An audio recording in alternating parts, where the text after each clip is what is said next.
morning. Welcome again to Morning Devotions. Thank you again so much for our time together. I want to talk with you today about one of the great challenges for young leaders in the Christian church today.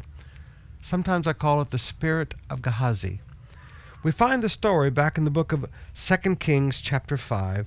Naaman has come. He's dipped in the river Jordan. He's been healed.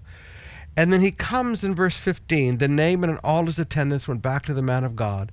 He stood before him and said, Now I know that there is no God in all the world except in Israel. Please accept now a gift from your servant.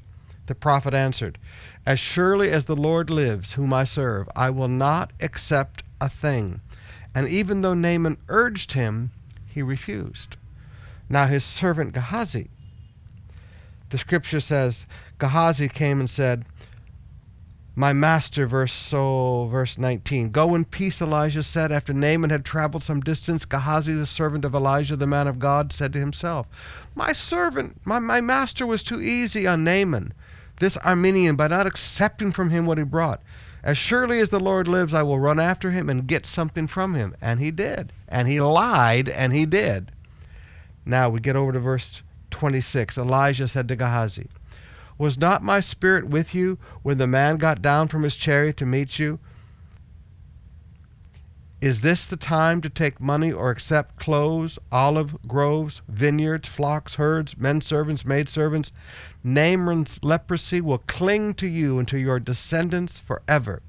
Then Gehazi went out from Elijah's presence, and he was leprous as white as snow.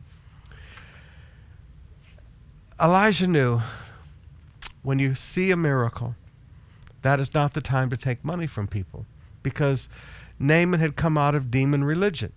And you paid the demons for miracles. Even though the demons didn't do miracles, if something happened, you gave gifts to the demons. You paid for things. But Elisha understood we don't do that. We serve a living God. God does not charge for a miracle. God does not charge for healing. God does not charge for a work of his grace. Now, his servant Gehazi, well, he got greedy. And so he went out and he lied and he stole and he wound up with leprosy. I want to challenge you today. First of all, as the people of God, understand Jesus paid the price for the miracles of your life. You don't need to give a preacher any money. When God gives you a miracle, it was God who did the miracle, not a preacher. I watched a preacher one day pray for people and said, Now, when God heals you, whatever the cost would have been for the hospital, you come and bring it to me. And my eyes got this big. And he said, Well, they would have paid it to the doctor. They can give it to me. And he was just totally arrogant with it.